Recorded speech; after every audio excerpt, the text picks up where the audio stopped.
Hello दोस्तों, कैसे हैं आप सब लोग। इंडिया ने अपना एंट्री रिक्वायरमेंट्स अपडेट करा है और ये जो नया एंट्री रिक्वायरमेंट्स है ये 1 दिसंबर से एप्लीकेबल है।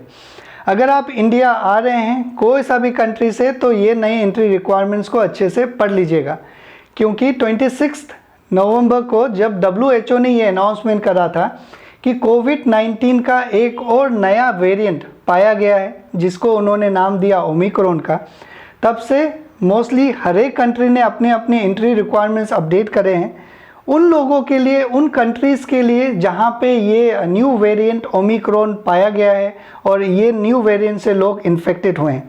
तो इंडिया ने भी अपना जो एंट्री रिक्वायरमेंट्स है उसे अपडेट करा 30 तारीख को, 30 नवंबर को, और ये जो नया गाइडलाइंस है ये 1 दिसंबर से एप्लीकेबल है। तो आज की इस वीडियो में मैं आप लोगों के साथ यही नई एंट्री रिक्वायरमेंट्स के बारे में डिस्कस करूंगा कि वो कौन कौन से कंट्री है जिन्हें इंडिया ने हाई रिस्क कैटेगरी में रखा है। उन कंट्री से अगर लोग आएंगे तो क्या क्या गाइडलाइंस उनके लिए एप्लीकेबल होंगे, एयरपोर्ट में क्या प्रोसीजर होगा, इंस्टीट्यूशनल क्वारंटीन गाइडलाइन क्या है, अगर वो पॉजिटिव हो जाते हैं तो क्या गाइडलाइन है, नेगेटिव है तो क्या गाइडलाइन है, और जो लोग नॉन रिस्क कंट्री से आ रहे हैं उनके लिए क्या गाइडलाइन है। ये सारी बातें मैं इस वीडियो में आपके साथ डिस्कस करूंगा। और महाराष्ट्र ने भी अपना एंट्री रिक्वायरमेंट्स अपडेट करा है। जो भी लोग महाराष्ट्र में जाएंगे, चाहे वो इंटरनेशनल पैसेंजर्स हों या फिर डोमेस्टिक पैसेंजर्स हों, उसके बारे में भी आप लोगों के साथ डिस्कस करूंगा। ओके, तो ये जो लिस्ट है आपकी स्क्रीन में, ये 12 कंट्रीज़ हैं जो इंडिया ने हाई रिस्क कैटेगरी में रखा है। ओके, 12 ही कंट्रीज़ हैं शायद। ओके, जिसमें यूनाइटेड किंगडम, साउथ अफ्रीका और भी बहुत सारे कंट्रीज़ हैं। अगर आप इस कंट्री से इंडिया आ रहे हैं तो आपके लिए अलग गाइडलाइन एप्लीकेबल होगा और ये गाइडलाइन 1 दिसंबर से एप्लीकेबल होगा। सबसे पहला जो रिक्वायरमेंट ये है कि आपको सेल्फ डिक्लेरेशन फॉर्म फिल करना रहेगा एयर सुविधा पोर्टल में जाके। ये कॉमन है हर एक लोगों के लिए। एयर सुविधा पोर्टल में जाके आपको सेल्फ डिक्लेरेशन फॉर्म फिल करना रहेगा। इसमें क्या क्या डॉक्यूमेंट्स चाहिए, कैसे फिल करते हैं, ये मैं लास्ट में जब बताऊंगा आपको एंड ऑफ द वीडियो, तो आप देख लीजिएगा। पहला आपको सेल्फ डिक्लेरेशन फॉर्म चाहिएगा और इसका कोई टाइमिंग नहीं है। ओके, कभी भी आप भर सकते हैं। सेल्फ डिक्लेरेशन फॉर्म चाहिएगा। दूसरा, आपको अपना कोविड PCR टेस्ट रिपोर्ट, जो नेगेटिव रिपोर्ट है, वो अपलोड करना रहेगा। और ये जो टेस्ट है आपको मैक्सिमम 72 आवर्स बिफोर डिपार्चर, मतलब जब आपने सैंपल दिया था और जब आप ट्रैवल करने वाले हैं, डिपार्चर डेट है, दोनों के बीच में 72 आवर्स से ज़्यादा नहीं होना चाहिए।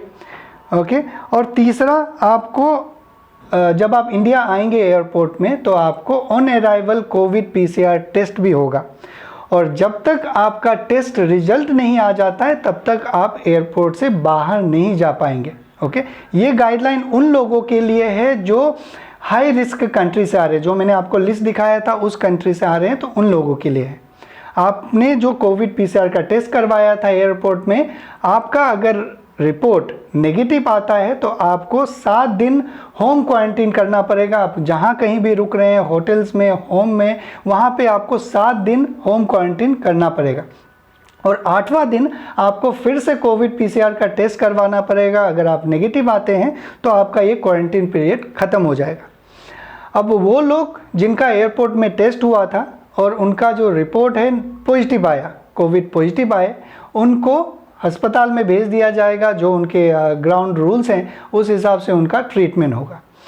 तो ये गाइडलाइन है उन लोगों के लिए जो हाई रिस्क कंट्री से दिल्ली में आ रहे हैं।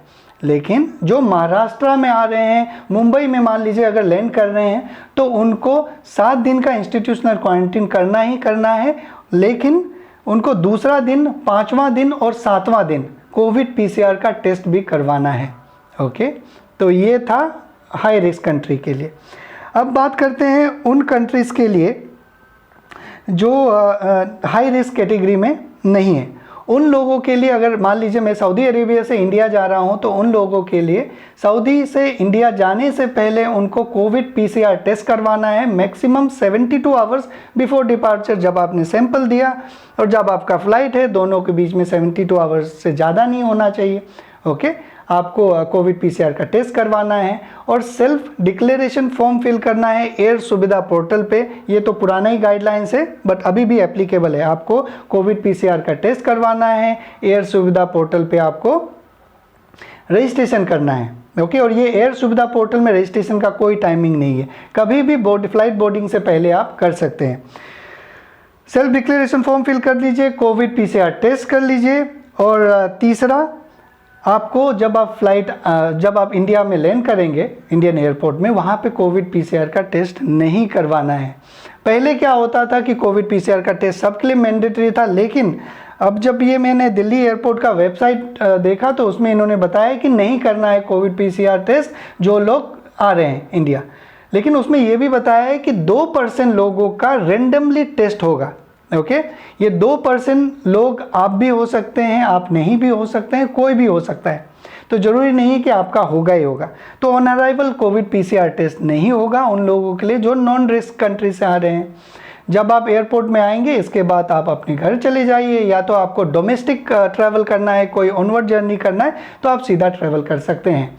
ये है दिल्ली एयरपोर्ट का गाइडलाइन। लेकिन अगर आप महाराष्ट्र में अगर जा रहे हैं, महाराष्ट्र में लैंड कर रहे हैं, आपको मुंबई से मान लीजिए पुणे दूसरे फ्लाइट से जाना है, तो आपको कोविड PCR का टेस्ट करवाना पड़ेगा, और जब रिपोर्ट नेगेटिव आ जाएगा तभी आप ट्रैवल कर पाएंगे। ओके, ये दूसरा गाइडलाइन था महाराष्ट्र का।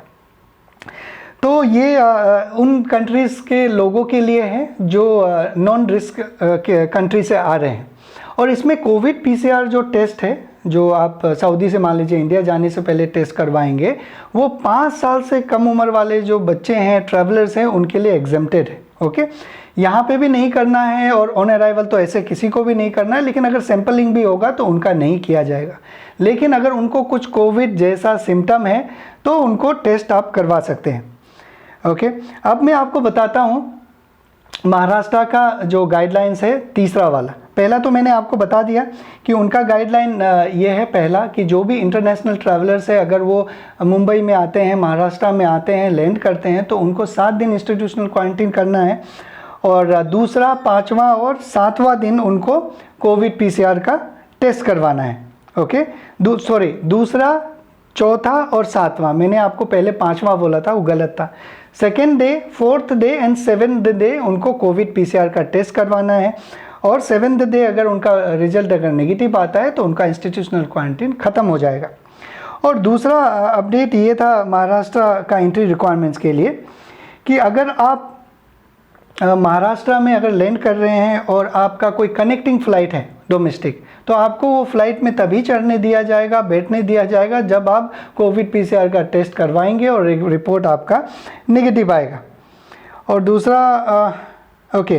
दूसरा और एक रिक्वायरमेंट्स है डोमेस्टिक ट्रैवलर्स के लिए। अगर आप महाराष्ट्र जा रहे हैं तो आपको एंट्री से पहले, ये डोमेस्टिक वालों के लिए है, एंट्री से पहले आपको कोविड PCR टेस्ट करवाना पड़ेगा अगर आपने कोविड-19 का दोनों डोज नहीं लिया है। अगर दोनों डोज लिया है तो आपको कोविड PCR का टेस्ट नहीं करवाना है। अगर डोज नहीं लिया है तो कोविड PCR का टेस्ट करवाना है मैक्सिमम 72 आवर्स बिफोर डिपार्चर। तो ये डोमेस्टिक ट्रैवलर्स के लिए अगर आप महाराष्ट्र जा रहे हैं। ओके, तो ये सारे नए अपडेट्स थे। अब मैं आपको क्विकली बता देता हूँ कि जो सेल्फ डिक्लेरेशन फॉर्म फिल करना है एयर सुविधा पोर्टल में, उसमें क्या क्या इन्फॉर्मेशन आपको भरने रहेंगे। आप कोई सा भी कंट्री से आ रहे हैं, चाहे हाई रिस्क से, लो रिस्क से, या फिर कोई भी कंट्री से, तो आपको एयर सुविधा पोर्टल में जाके सेल्फ डिक्लेरेशन फॉर्म फिल करना है। उसमें ज़्यादा आपको परेशान होने का ज़रूरत नहीं है, बहुत ही सिंपल सा फॉर्म है।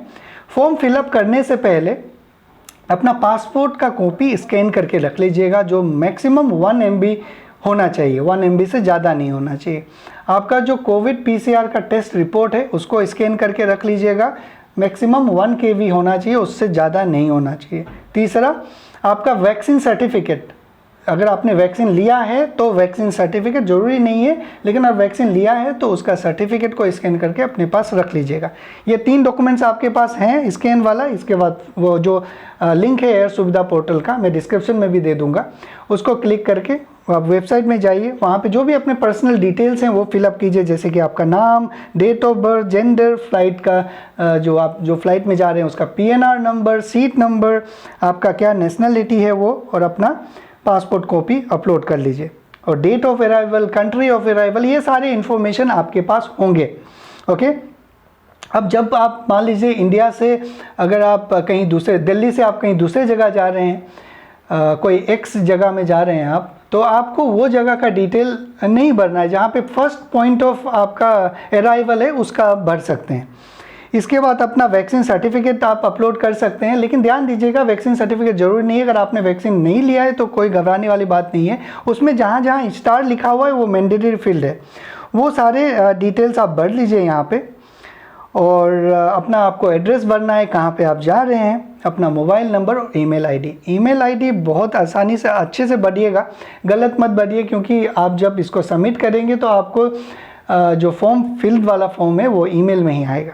ओके, इसके लास्ट में आपका कोई हेल्थ स्टेटस भरना है कि आपको फीवर कब या फिर कोई दूसरा सिम्टम्स है या नहीं, वो सारे फिल करके आप सबमिट कर दीजिए। ओके, अगर आपके साथ में एक से ज़्यादा ट्रैवल कर रहे हैं तो वो नंबर ऑफ़ पैसेंजर भी ऐड करने का ऑप्शन यहाँ पे नीचे है।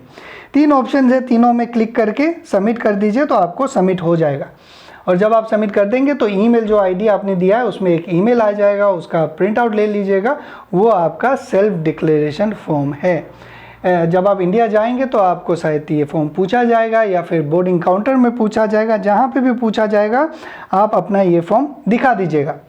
तो मैंने आपको इस वीडियो में अगर आप कंफ्यूज हो गए होंगे तो बता देता हूँ। इस वीडियो में मैंने आपको बताया इंडिया का नया entry requirements, high risk country के क्या है, लो रिस्क कंट्री के क्या है। ओके, और जो भी मैंने आपको बताया है वो ऑफिशियल वेबसाइट से बताया है, आप लिंक में जाके अच्छे से डिटेल में पढ़ लीजिएगा।